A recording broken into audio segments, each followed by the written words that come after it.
Hello friends, कैसे आप सब लोग। फ्रेंड्स, आज की वीडियो में बात की जाएगी एक ऐसे महत्वपूर्ण टॉपिक के बारे में जो आपके सीटेट के एग्जाम में हमेशा पूछा जाता है। ना सिर्फ आपके सीटेट के एग्जाम में, बल्कि जो आपके टेट के एग्जाम होते हैं, जैसे आपका UP TET, MP TET, H TET, REET या स्टेट गवर्नमेंट की जो वैकेंसी निकलती है टीचिंग की, सुपर टेट हुआ, डी ट्रिपल एस हुआ, इस टॉपिक से रिलेटेड क्वेश्चन आंसर आपका जरूर पूछा जाता है। ठीक है, इसलिए इतना महत्वपूर्ण वीडियो होने वाली है आज आप सभी के लिए।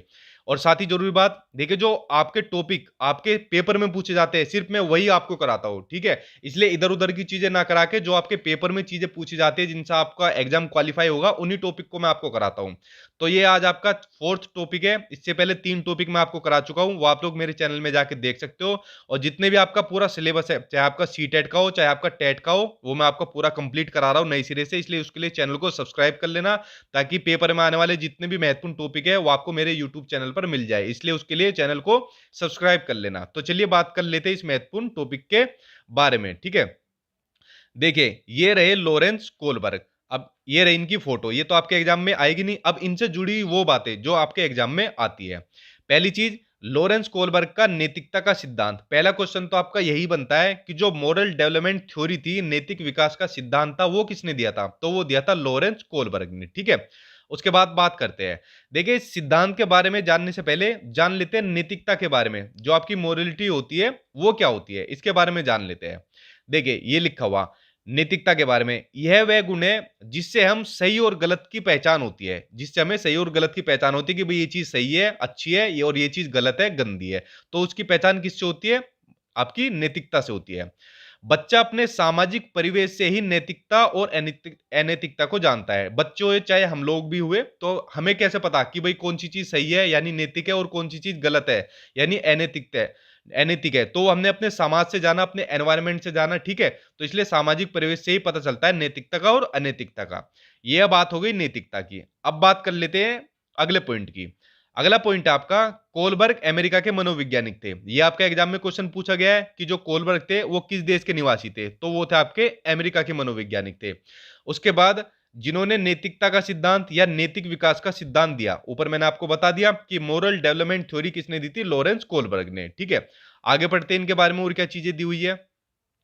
कोलबर्ग अपने प्रयोगों में यानी जो अपने एक्सपेरिमेंट करते थे ये, उसमें छोटी कथाओं को उपस्थित कर उससे संबंधित नैतिक समस्याओं के संबंध में प्रश्न पूछते थे। यानी जो अपने एक्सपेरिमेंट करते थे ना, उसमें जो छोटी कथाएं थी, स्टोरी होती थी, उनको अपनी एक्सपेरिमेंट पे इंक्लूड करके फिर उनसे क्वेश्चन आंसर पूछते थे। जैसे कि मैं अभी आपसे पूछूंगा, जो आप लोग मेरी वीडियो देख रहे हो।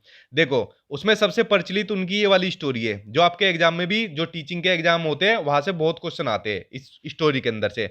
और इस स्टोरी को पढ़ने के बाद मैं आपसे क्वेश्चन पूछूंगा कि बताओ इसमें सही क्या था और गलत क्या था। इस स्टोरी को ध्यान से सुनना, क्योंकि इस स्टोरी के बेस पर ही ये सिद्धांत है। ठीक है, चलिए पढ़ते हैं स्टोरी के बारे में, ध्यान से सुनना, आपसे क्वेश्चन भी पूछूंगा फिर।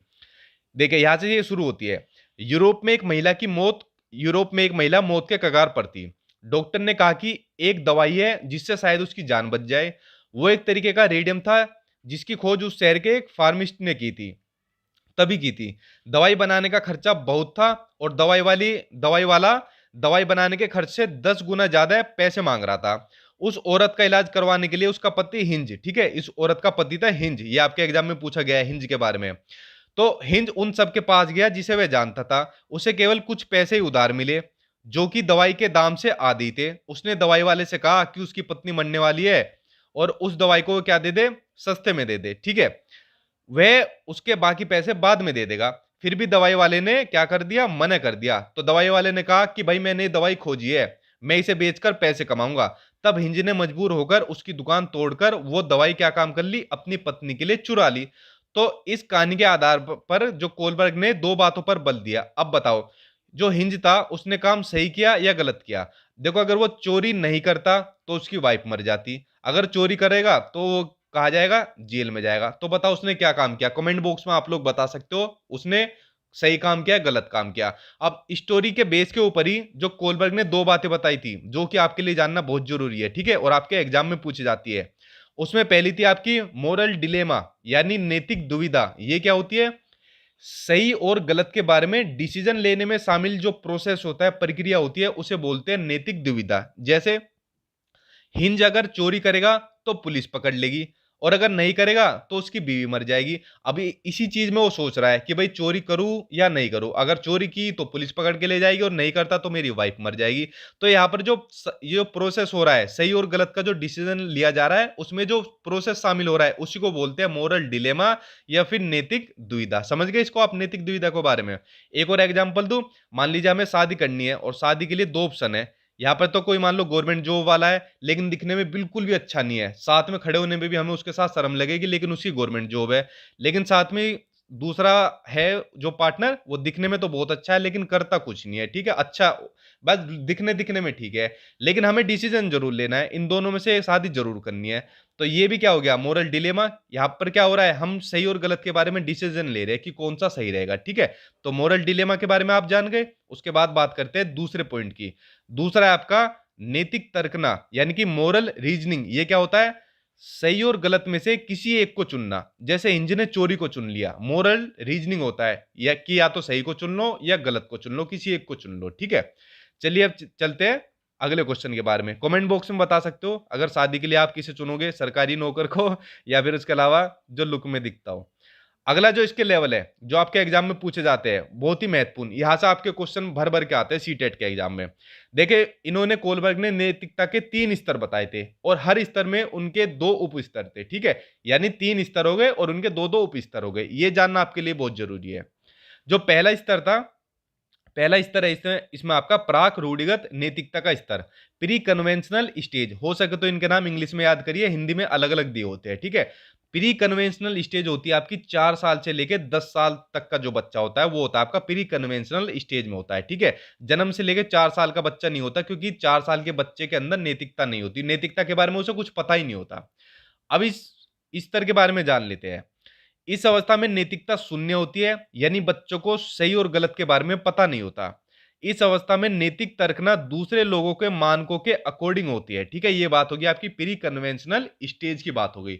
अब जो इसकी जो 2 स्टेज है, जो इसके 2 भागों में इसको बांटा है, वो जानिए। यहां से आपका पेपर में आएगा क्वेश्चन, देख लीजिए। इसकी ये 2 स्टेज है। पहली है इसमें आपकी दंड एवं आज्ञा पालन उन्मुक्ता, यानी कि पनिशमेंट एंड ओबीडियंस। इसमें क्या होता है, इसमें बच्चे की नैतिकता सजा और आज्ञा पालन पर आधारित होती है। कि जैसे जब हिंज ने चोरी की तो बच्चों ने सोचा कि अगर वह चोरी करेगा तो उसे क्या मिलेगी, सजा मिलेगी। यानी जो नैतिकता है बच्चे की किस पर रही, सजा पर और आज्ञा पालन पर रही। आपने देखा है ना, मान लीजिए हमारे घर के अंदर कोई मेहमान आते हैं और मेहमान आने के बाद बच्चे क्या काम करते हैं, नमस्ते, सादाब, सलाम, जो भी करते हैं अपना तरीके से, ठीक है। तो उनकी रेस्पेक्ट करते हैं बच्चे, क्यों? उन्हें पता है अगर उन्हें हमने नमस्ते नहीं किया तो हमें क्या मिलेगी, सजा मिलेगी, हमारे मम्मी पापा हमें डांटेंगे या फिर मारेंगे, ठीक है। या फिर अपने आज्ञा पालन पर आधारित होते हैं कि भाई उनका आज्ञा करनी चाहिए। तो यहाँ पर नैतिकता किस पर बेस होगी आपकी, आप समझ गए ना। तो ये हो गई आपके बच्चे की नैतिकता सजा और आज्ञा पर। इसकी दूसरी पॉइंट जानते हैं, दूसरा पॉइंट क्या है, ये देखिए, ये इसका दूसरा पॉइंट है, साधनात्मक सापेक्षता तथा उन्मुखता, ठीक है, इंस्ट्रूमेंटल रिलेटिविस्ट इंडिविजुअलिज्म। इस अवस्था को क्या कहा जाता है, इस अवस्था को कहा जाता है जैसे को तैसी की अवस्था, ठीक है।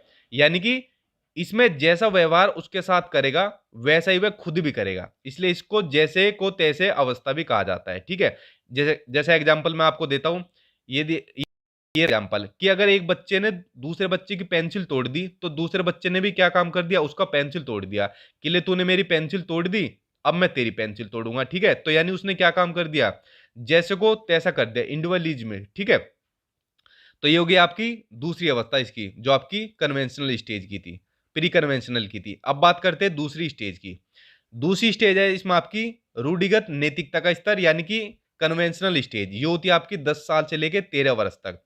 इस अवस्था में बच्चा दूसरे लोगों के मानकों को अपने अंदर समावेशित कर लेता है। ये सिंपल क्वेश्चन ऐसे ही उठ के आ गया था, ठीक है। कौन सी अवस्था में कर लेता है, दूसरे लोगों के मानकों के अंदर, आपकी कन्वेंशनल स्टेज में। तथा उसी के अकॉर्डिंग सही और गलत का निर्णय लेता है, यानी सही और गलत का जो डिसीजन लेता है वो बच्चे अपनी सोसाइटी के अकॉर्डिंग लेता है, ठीक है। ये आप इसके अंदर जान गए। अब इस अवस्थाओं के 2 भागों के बारे में जानते हैं, ठीक है, जो आपके एग्जाम में पूछी जाती है। पहला, इस अवस्था में अच्छा लड़का और अच्छा लड़की बनने की उन्मुखता पाई जाती है, good boy and good girl की पाई जाती है, ठीक है। कि भाई हमें अच्छा स्कोर करना है अपने स्कूल के अंदर, अपने जो दोस्त यार है उनके अंदर अपनी इमेज अच्छी बनानी है, ठीक है। तो ये वाली जो उन्मुखता होती है ये किस में पाई जाती है, आपकी कन्वेंशनल स्टेज में। और good boy and good girl का ये आपका किससे संबंधित है? लॉरेंस कोलबर्ग के सिद्धांत से संबंधित। ये क्वेश्चन भी आपका पूछा गया है। इसका दूसरा पार्ट है आपका कानून एवं व्यवस्था उन्मुक्ता, यानी कि लॉ एंड ऑर्डर ओरिएंटेशन। जैसे कि आपको नाम से पता चल रहा है, कानून एवं व्यवस्था उन्मुक्ता। इसमें बच्चा कानून तथा सामाजिक व्यवस्था को बनाए रखने की भावना विकसित करता है। जैसे कि क्योंकि उसके पापा का एक्सीडेंट हो गया था रेड लाइट पार करते हुए, इसलिए वह भी ऐसा नहीं करेगा। ठीक है, तो यहाँ पर बच्चा क्या काम कर रहा है? कानून और सामाजिक व्यवस्था को बनाने की भावना विकसित कर रहा है कि जैसे रेड लाइट है कि उसके पापा का एक्सीडेंट हो गया था, उनको चोट लग गई थी, इसलिए रेड लाइट पर रुकना चाहिए। ठीक है, अब वह भी ऐसा नहीं करेगा कभी, वो रेड लाइट पर हमेशा रुकेगा। ठीक है, तो ये भी आपका किसके अंदर होगी? कन्वेंशनल स्टेज में हो गई। तो फ्रेंड्स देखिए, इसकी दो अवस्थाएं थी लॉरेंस कोलबर्ग की, जो मैंने वीडियो में बताई है। अब बच गई इसकी तीसरी अवस्था, और जितने भी इंपॉर्टेंट क्वेश्चन आंसर है, ठीक है, जो आपके जितने भी एग्जाम होते हैं उनमें पूछे गए, वो सभी के सभी मैं अपने नेक्स्ट वीडियो में बताऊंगा पार्ट 2 में। इसलिए चैनल को सब्सक्राइब कर लेना, जैसे आपको पार्ट 2 मिलेगा उसमें जो आपकी तीसरी स्टेज है उसके बारे में आपको बता दूंगा, और जितने भी महत्वपूर्ण क्वेश्चन आंसर है लॉरेंस कोलबर्ग के सिद्धांत से संबंधित, वो आपको पार्ट 2 में देखने को मिलेंगे। ठीक है, इसलिए चैनल को सब्सक्राइब कर लेना। आई होप आपको वीडियो पसंद आई होगी। Thank you.